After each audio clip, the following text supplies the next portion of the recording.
Shalom, amis téléspectateurs. Shalom, peuple de l'Éternel. C'est un réel plaisir de vous saluer. Au nom du Seigneur Jésus-Christ et de vous savoir très nombreux devant vos PC, en train d'attendre avec patience et impatience ce nouveau numéro de l'émission Source de salut.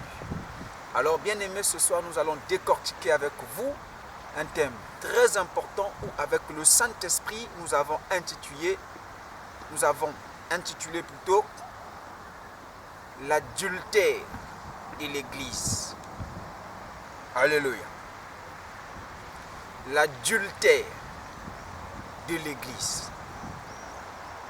Oui, c'est vrai. Depuis un certain moment, les gens sont en train de me voir comme un fou. Et que je suis en train de dire des choses comme quelqu'un qui a perdu la tête. Alléluia. Mais ce n'est pas grave. Ce n'est pas un problème, bien-aimé dans le Seigneur. Je vous comprends. En effet, un visionnaire est toujours mal compris. Mais le Seigneur Jésus lui-même disait, dans Jean chapitre 8, le verset 32, il dit, vous connaîtrez la vérité. La vérité vous affranchira. Vous connaîtrez la vérité. La vérité vous apportera la délivrance. Vous connaîtrez la vérité. La vérité vous rendra libre. Alléluia. J'ai compris par là que la liberté, qui n'est autre que la délivrance, alléluia, ne peut venir que de la connaissance de la vérité. Alléluia. C'est pourquoi vous avez besoin de la vérité. Et la vérité n'est autre que la parole de Dieu selon Jean chapitre 17, le verset 17. Là-bas, le Seigneur Jésus déclare que Père, sanctifie-leur par ta parole, parce que ta parole est la vérité. Alléluia. Donc, la parole de Dieu, c'est la vérité. Ce qui est triste, ce que j'ai trouvé un peu stupéfait, c'est que le Seigneur s'adressait aux pharisiens. Qui étaient les pharisiens? Les pharisiens, selon Jean, chapitre 9, si j'ai bonne mémoire, si ma mémoire ne me trahit pas, le verset 24 à 28, c'était des disciples de Moïse. C'était des gens qui étaient consacrés à l'étude de la loi de Moïse. Parmi les pharisiens, il y avait des docteurs de la loi. Donc les gens qui étaient là pour enseigner la loi de Moïse, enseigner la loi de Dieu au peuple. Mais le Seigneur leur dit que vous connaîtrez la vérité et la vérité vous affranchira. Qu'est-ce que cela veut dire? Que étant prêtre de Moïse, étant disciple de Moïse, étant docteur de la loi, ils n'avaient pas la vérité. C'est scandaleux. Oui, ils n'avaient pas la vérité. Parce que la vérité, c'est la parole de Dieu. Or, eux, ils n'avaient pas la parole de Dieu, ils avaient seulement le commandement. C'est pourquoi dans Jean chapitre 1, le verset 17, il est écrit que la loi était donnée par Moïse. La grâce et la vérité sont venues par Jésus-Christ. Alléluia. On dit bien la grâce et la vérité. On dit que la loi a été donnée par Moïse, mais la grâce et la vérité sont venues par Jésus-Christ. Qu'est-ce que cela veut dire? Que la loi de Moïse n'est pas la vérité? Effectivement, la loi de Moïse n'a été que l'ombre des choses à venir. Alléluia. L'ombre des choses à venir. Selon Colossiens chapitre 1, verset 16, il est écrit que la loi était l'ombre des choses à venir. Or, dans Hébreux chapitre 10, le verset 1, l'apôtre Paul explique ceci, que l'ombre n'est pas la représentation exacte de ce que c'est la chose. Alléluia. C'est-à-dire la loi, qui n'était que l'ombre des choses à venir, n'était pas la représentation exacte de ce que c'est Dieu. de ce que c'est la chose. Ce n'était pas la représentation exacte. Alléluia. Or, si ce n'est pas la représentation exacte, donc c'est une fausseté. Où je suis là, j'ai mon ombre. Mon ombre est là. Bien-aimé Bis Gabriel, ça c'est mon ombre. Si tu peux un peu tourner la caméra là-bas. Je ne sais pas si les gens sont en train de voir mon ombre, mais je suis là. Bien que mon ombre ne peut pas se détacher de moi, ne peut pas se séparer de moi, mais c'est mon ombre. Si on prend un bâton qu'on est là-bas, c'est pas moi qui aura mal. Alléluia. Parce que ce n'est pas moi, mais c'est seulement mon ombre. Et Paul dit dans Hébreux chapitre 10, le verset 1, que la loi était seulement l'ombre des choses à venir.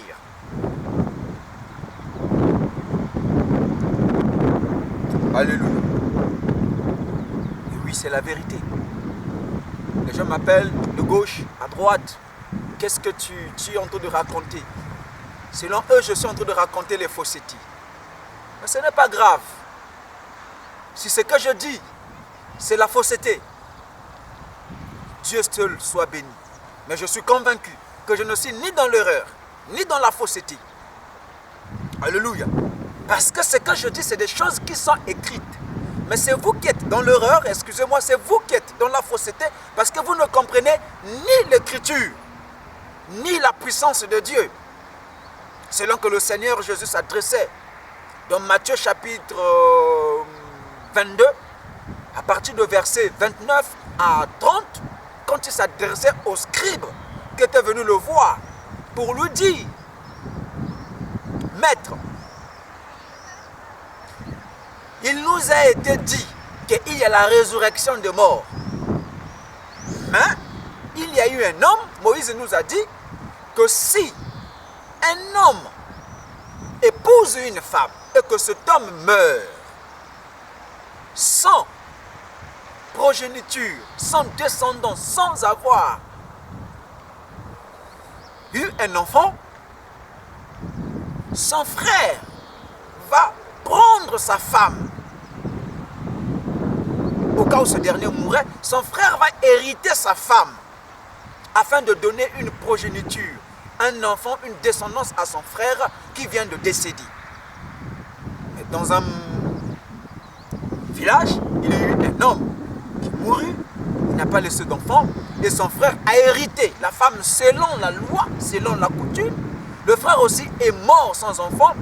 Le troisième a hérité, ainsi de suite, jusqu'à 4 sœurs, jusqu'à 7 sont passées là-dessus, mais sans enfant. Maintenant, comme il y a la résurrection de mort, au jour de la résurrection, à qui appartiendra la femme? Alléluia. Et le Seigneur Jésus les a répondus en disant, dans Matthieu chapitre 22, à partir du verset 29, 28, 29, 30, il dit, vous êtes dans l'erreur, parce que vous ne comprenez ni les Écritures, ni la puissance de Dieu. Donc je dis aussi que vous êtes dans l'erreur, parce que vous ne comprenez ni les Écritures. Ce que les Écritures disent, c'est ce que vous n'enseignez pas. Vous enseignez autre chose que ce que les Écritures disent. Mais moi je suis évangéliste, s'il vous plaît, je ne suis pas pasteur. Je ne suis pas docteur. Je ne suis pas apôtre. Je ne suis pas tout ce que vous connaissez. Je suis évangéliste de Dieu. Je suis un envoyé de la bonne nouvelle de Jésus-Christ. Et je ne peux pas fermer ma bouche. Parce que la Bible dit ceci, dans Romains chapitre 1, à partir du verset 17 à 18, que la colère de Dieu va se révéler de la terre sur la terre, du ciel, contre la tête, devant toute impiété ou toute injustice des hommes qui vont détenir la vérité de Dieu captive. Donc je crains qu'au dernier jour, que la colère se révèle contre moi. C'est pourquoi je ne peux que dire la vérité. Mais vous qui pensez que je suis en train de dire la fausseté et que je suis dans l'erreur, ce n'est pas un problème. Mais tous, au dernier jour, nous allons comparaître devant le tribunal de Dieu. Selon 2 Corinthiens chapitre 5, à partir du verset 10, il est écrit que nous allons comparaître devant le tribunal de Dieu afin que chacun de nous reçoive selon ses œuvres. Et si ce que je suis en train de dire n'est pas l'œuvre de Dieu, mais je vais recevoir mon salaire. Alléluia. La femme adultère.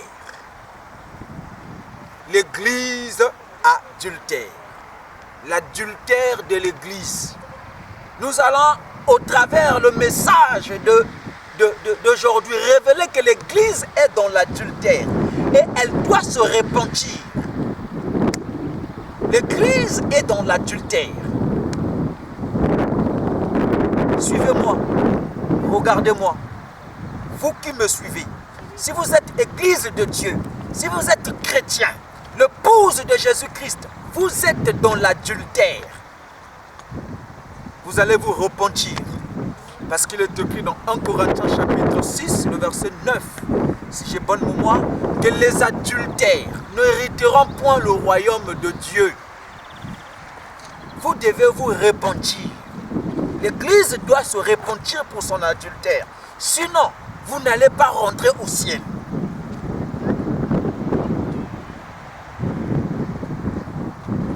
Alors, c'est qui? Quelqu'un qui est dans l'adultère. Parce que nous ne pouvons pas parler de l'adultère sans avoir défini ce que c'est l'adultère. Une femme adultère ou un homme adultère, c'est un homme qui trompe ou bien une femme qui trompe son conjoint. Si vous êtes marié à quelqu'un, vous êtes en train de tromper cette personne. Vous allez voir ailleurs, en dehors de cette personne, vous commettez ce qu'on appelle l'adultère. Alléluia. Et nous savons tous ce que c'est l'église. L'église, c'est l'épouse de Christ. L'église, c'est la femme de Christ. C'est pourquoi vous remarquerez dans 1 Corinthiens, ou bien 2 Corinthiens, si ce n'est pas 1 Corinthiens chapitre 11, si j'ai bonne mémoire, donc c'est 2 Corinthiens chapitre 11, le verset 1er, là-bas l'apôtre Paul explique quelque chose. Il dit, je suis jaloux de vous. Il dit aux Corinthiens, d'une jalousie de Dieu. Parce que je vous ai préparé, je vous ai fiancé comme des vierges pures pour vous préparer, pour vous fiancer, pour vous marier à un seul homme qui n'est autre que Christ. L'église est préparée, est destinée à être présentée à Christ, à se marier à Christ et non pas à une autre personne. Alléluia. Mais c'est à Christ. L'église, c'est la femme de Christ. Alléluia. Donc l'église adultère ici, ça veut simplement dire que l'église qui trompe Christ.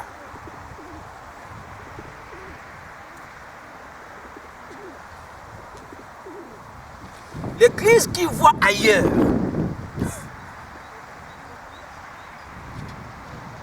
On va dire que je suis fou. Ce que je dis ne sont pas les saintes écritures. Je vais vous révéler votre adultère, l'église. L'adultère de vous, les chrétiens. Et si vous persévérez dans cet état d'adultère, vous n'allez pas rentrer au ciel. Votre adultère, l'église adultère. L'église doit se repentir.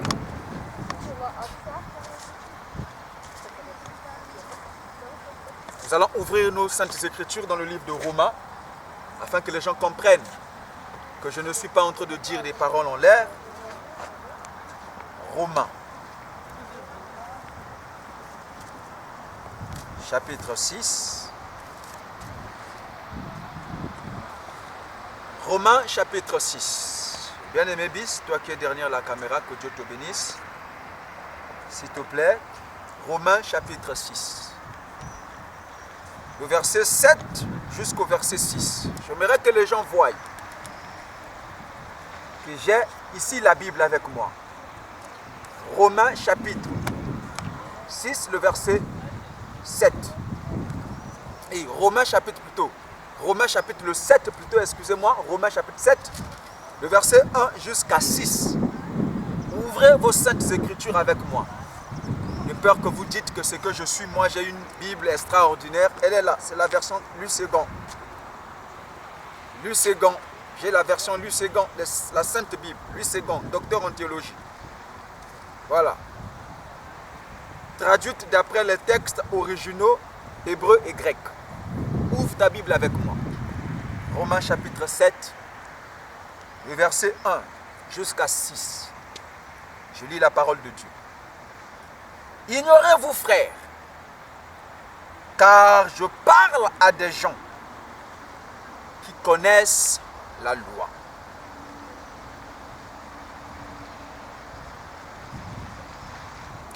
La loi exerce son pouvoir sur l'homme aussi longtemps qu'il vit. Ainsi, une femme mariée est liée par la loi à son mari tant qu'il est vivant. Mais si le mari meurt, elle est dégagée de la loi qui la liait à son mari. Alléluia. Si donc du vivant de son mari, elle devient la femme d'un autre homme, elle sera appelée adultère. Mais si le mari meurt, elle est affranchie de la loi, de sorte qu'elle n'est point adultère en devenant la femme d'un autre. De même, frères, vous aussi avez été, par le corps de Christ,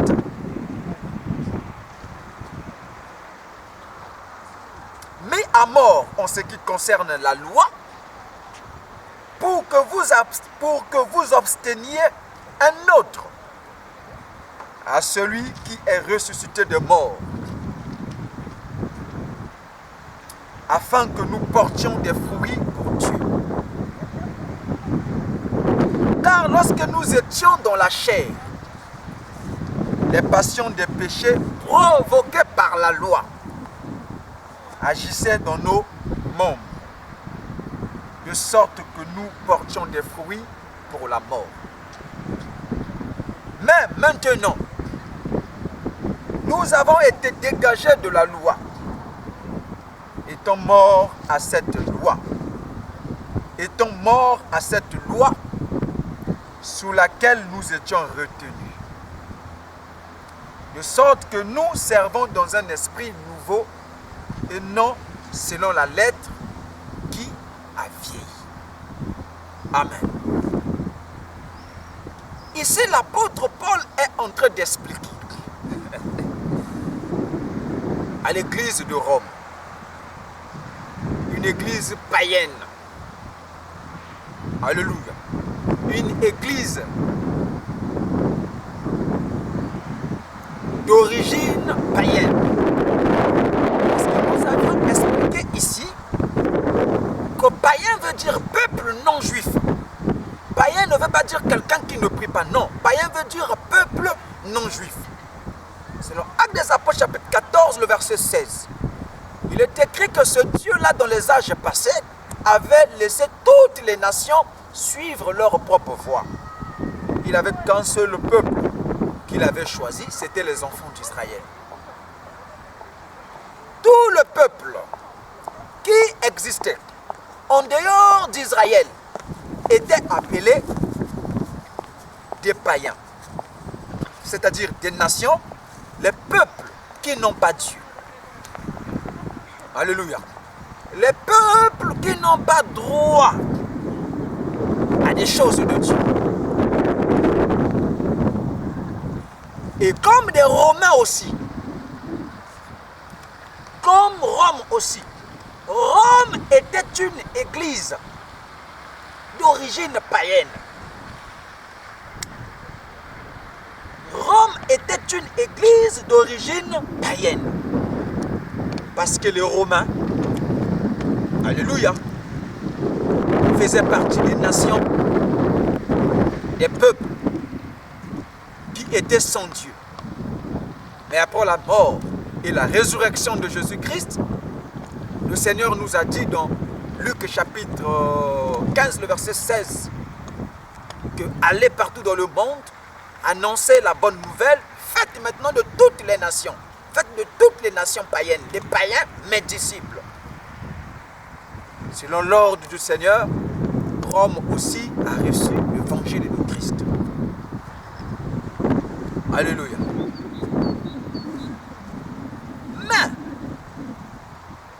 ayant reçu l'évangile de Christ, il y a eu des gens qui ont abandonné l'évangile de Christ, qui ont pris la loi de Moïse pour aller annoncer aux Romains de faire de la loi de Moïse l'évangile, d'imposer la loi de Moïse aux Romains. Comme si la loi, c'est par la loi que les Romains ont reçu Christ. Alléluia. Et Paul ici compte descendre à Rome. Mais avant qu'il parte à Rome, avant qu'il ne parte, il les écrit cette lettre. Par cette lettre, Paul est en train déjà d'annoncer aux Romains l'évangile, d'expliquer l'évangile aux Romains, d'expliquer son évangile aux Romains. C'est pourquoi dans Romains chapitre 7 ici, il dit « Ignorez-vous, frères, car je parle à des gens qui connaissent la loi. » Alléluia. Parce que la loi était déjà enseignée là-bas. Il y a eu des faux frères qui revenaient de Jérusalem, qui ont emmené la loi là-bas, les disciples de Moïse, qui ont emmené la loi là-bas. Et pourtant la conférence de Jérusalem a été déjà faite.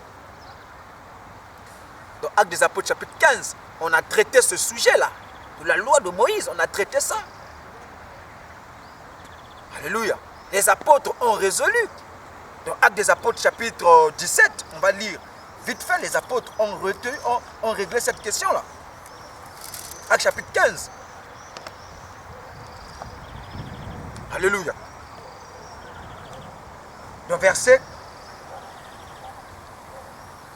19, l'apôtre Jacques a résolu cette question en disant, c'est pourquoi, Actes des Apôtres chapitre 15, verset 19, il dit qu'il est d'avis, après une grande discussion, qu'il était d'avis qu'on ne crée pas de tâches, de difficultés à des païens qui se convertissent à Dieu. Lisons ça.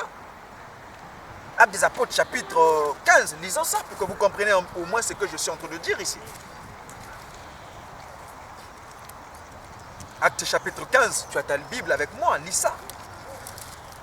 Actes chapitre 15, verset 1 d'abord, pour que vous ayez une idée. Quelques hommes venus de la Judée enseignaient les frères en disant, si vous n'êtes circoncis selon le rite de Moïse, vous ne pouvez être sauvés.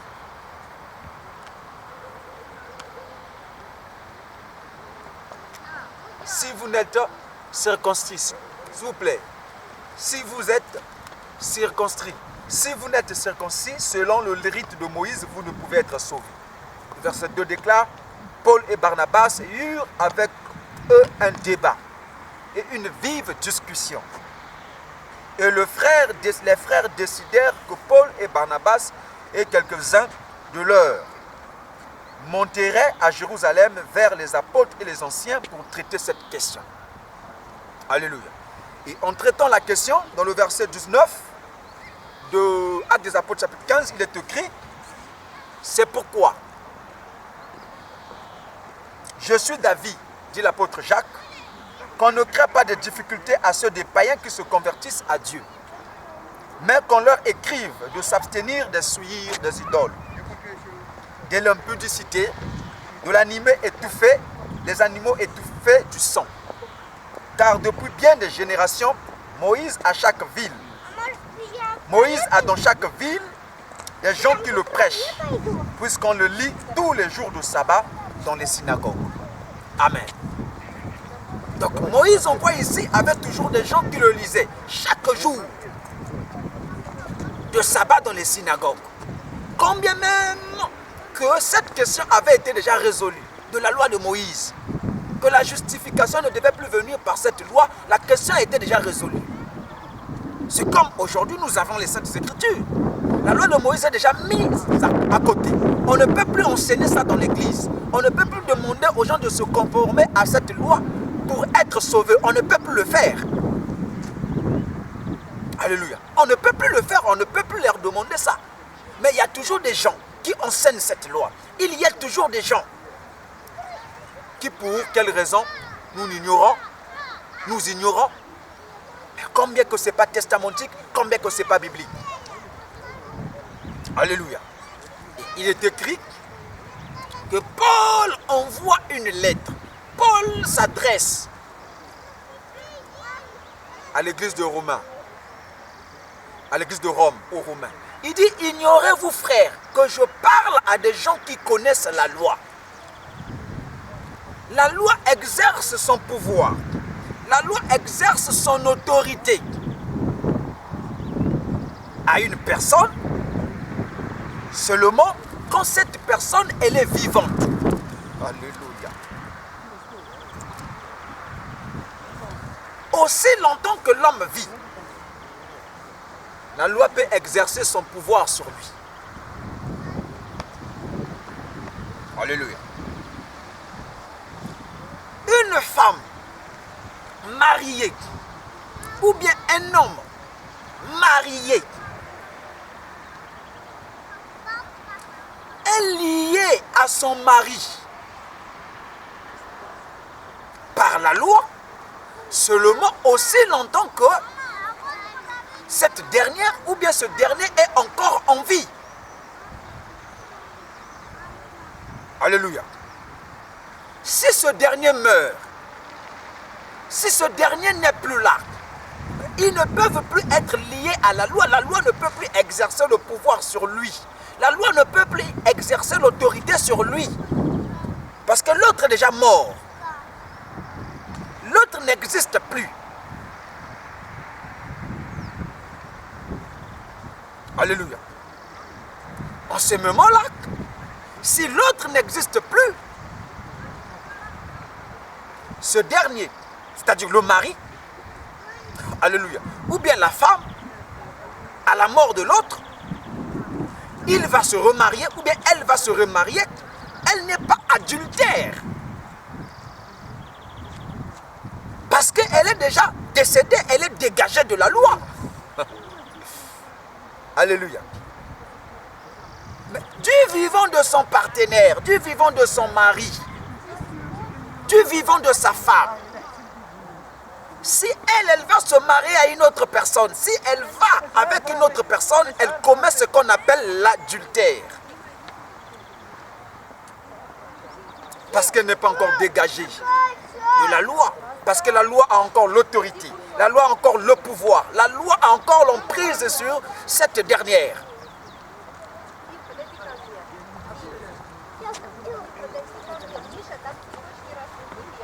Alléluia. Et Paul maintenant explique ici. Il dit c'est comme nous aussi. Alléluia. Nous étions liés à la loi de Moïse. Aussi longtemps que nous vivions, que nous étions en vie, on était liés à la loi de Moïse. Alléluia. Il dit, de même, le verset 4 dit, de même, frères, vous aussi, vous avez été par le corps de Christ mis à mort en ce qui concerne la loi. Amen. Donc, nous aussi, on était liés à la loi de Moïse de notre vivant. À l'époque où nous n'étions pas chrétiens,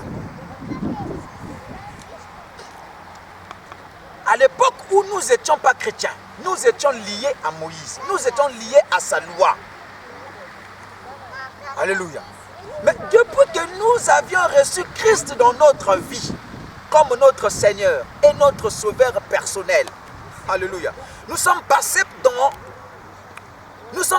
par le baptême qui symbolise la mort et la résurrection avec Christ.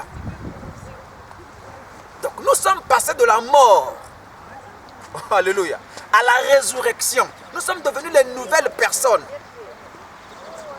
Donc on est séparés de la loi de Moïse, on est mort. Alléluia. On est dégagé de la loi, on est dégagé du premier mariage. Le premier mariage, on l'a eu avec Moïse. Là-bas, Moïse nous maltraitait, la loi nous maltraitait, la loi nous tapait. La loi nous infligeait tout ce qu'elle pouvait faire. Parce que nous la transgressions, nous la brisions. Nous fûmes incapables, on était incapables d'obéir à la loi parce qu'elle était tellement dure. Alléluia. Mais Christ a fait quoi? Qu'est-ce que Christ a fait? Christ s'est dit non. Il est arrivé, il est mort. Alléluia. Il nous a pris, il est mort. Il nous a pris, il nous a emmenés à la croix, nous sommes morts avec lui.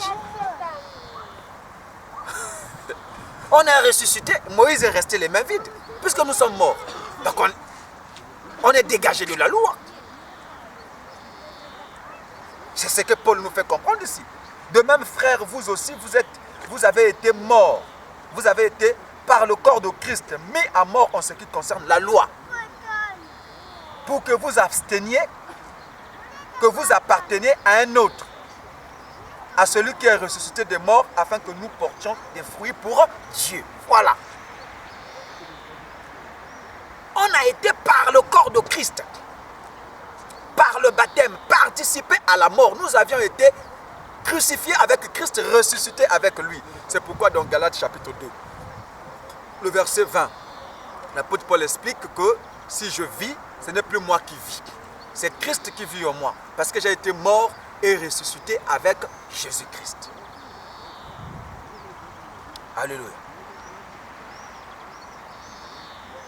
Par le corps de Christ, on a été mis à mort pour être délivré de la loi de Moïse, pour être délivré de Moïse, afin que nous appartenions maintenant à un autre qui n'est autre que Christ.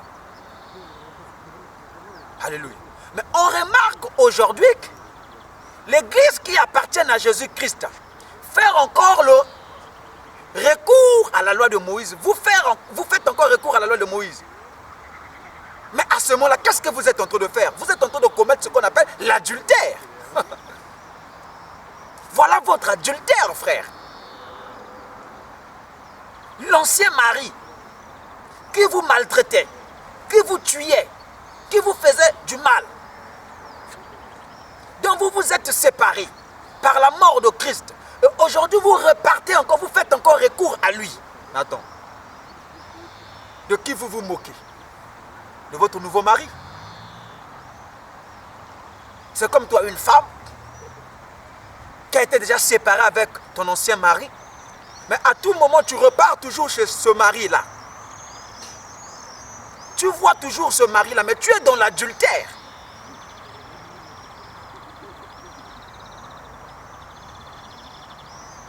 Or, il est écrit dans 1 Corinthiens chapitre 6, le verset 9, que les adultères n'hériteront point le royaume de cieux.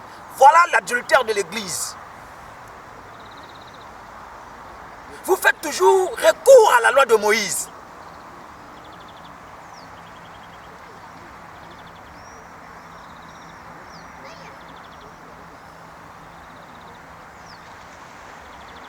Alléluia. Et Paul continue à dire, car lorsque nous étions dans la chair, les passions des péchés provoqués par la loi agissaient dans nos membres, de sorte que nous portions des fruits pour la mort. Maintenant, nous avons été dégagés de la loi, étant morts à cette loi sous laquelle nous étions retenus. Nous sommes maintenant dégagés à cette loi, étant morts à cette loi sous laquelle nous étions retenus. On est dégagé maintenant de la loi de Moïse. L'Église est dégagée de cette loi. On est éloigné de cette loi. Parce que cette loi nous retenait, nous détenait captives. Nous étions en prison. La prison du péché. Que cette loi provoquait. Alléluia. Souvenez-vous dans Romains, toujours. Chapitre 7, le verset 7. Là-bas, l'apôtre Paul est en train d'expliquer que la loi n'est pas péché. Loin de là, mais je n'ai connu le péché que par la loi. Si la loi ne disait pas que tu ne voleras pas, tu ne convoiteras pas, je n'allais pas savoir que convoiter est un péché. Et le péché s'est saisi de cette occasion. Il a produit en moi toutes sortes de désirs pour que je pêche. Pourquoi les gens aujourd'hui sont toujours dans le péché? Pourquoi l'Église est toujours dans le péché? Parce que l'Église est attachée à cette loi de Moïse, à cette maudite loi. Et cette loi, comme elle est, elle rend la chair faible. Le péché profite de cette loi pour produire en vous toutes sortes de désirs pour que vous péchez. Parce que sans la loi, le péché est mort. L'apôtre explique ça.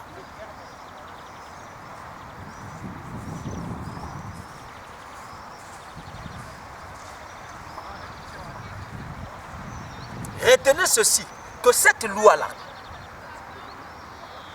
cet adultère que vous êtes en train de faire, c'est cet adultère qui vous sépare de Christ. C'est pourquoi au dernier jour, plusieurs vont être surpris. J'étais chrétien. Alléluia.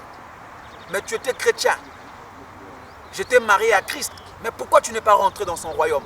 Parce que tu commettais l'adultère. Et l'homme que tu es en train de suivre, Moïse, il ne te fera jamais rentrer au ciel. Il ne te fera jamais voir la gloire de Dieu. Il va te priver même de la gloire de Dieu. Parce que si c'était un bon mari, Christ ne devait pas venir. Mais si Christ est venu parce que c'était un méchant mari.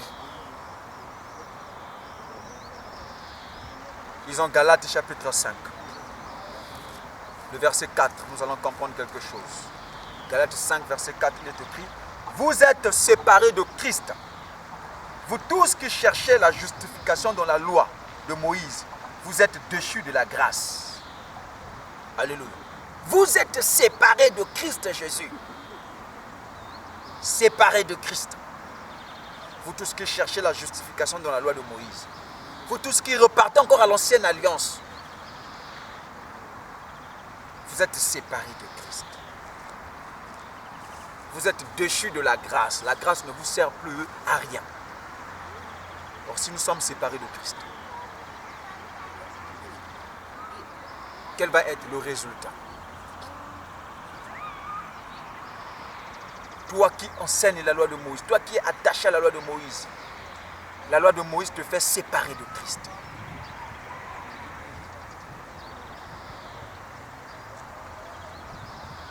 Et si tu es séparé de Christ, Christ est Dieu, tu es attaché à qui? Au diable. Et quelle va être ta finalité? Peuple de Dieu, nous devons comprendre les Écritures. Nous devons comprendre les Écritures. Voici ce que, en bref, le Saint-Esprit m'avait mis à cœur, partager avec vous. Dans les jours à venir, nous allons continuer dans cet enseignement. Ceux qui suivent les vidéos, nous avions commencé là avec le premier thème, l'impuissance et l'inutilité de la loi de Moïse. Nous avions parlé de la limite et la loi de Moïse et les prophètes. Aujourd'hui, nous avions parlé de l'adultère de l'Église. Les jours à venir, avec l'aide du Saint-Esprit, nous continuerons. Vous devez être éclairés. Pour finir, je suis l'évangéliste témoignage, Prince Reagan Ogabongi. Je suis visionnaire de la mission mondiale d'évangélisation. Jésus-Christ, la grâce de Dieu, source de salut pour tous les êtres humains. Mon contact, c'est le +7 920 23 913 11. +7 920 23 913 11. Je suis ouvert à toutes les questions. Si vous n'aviez pas compris, vous pouviez m'appeler. Je suis ouvert à répondre à toutes les questions. Vous pouvez me laisser vos messages sur mon compte Facebook, Prince, simplement comme vous entendez, Reagan, R-E-A-G-A-N, Ungabongi. Je répondrai à vos questions. Que Dieu vous bénisse.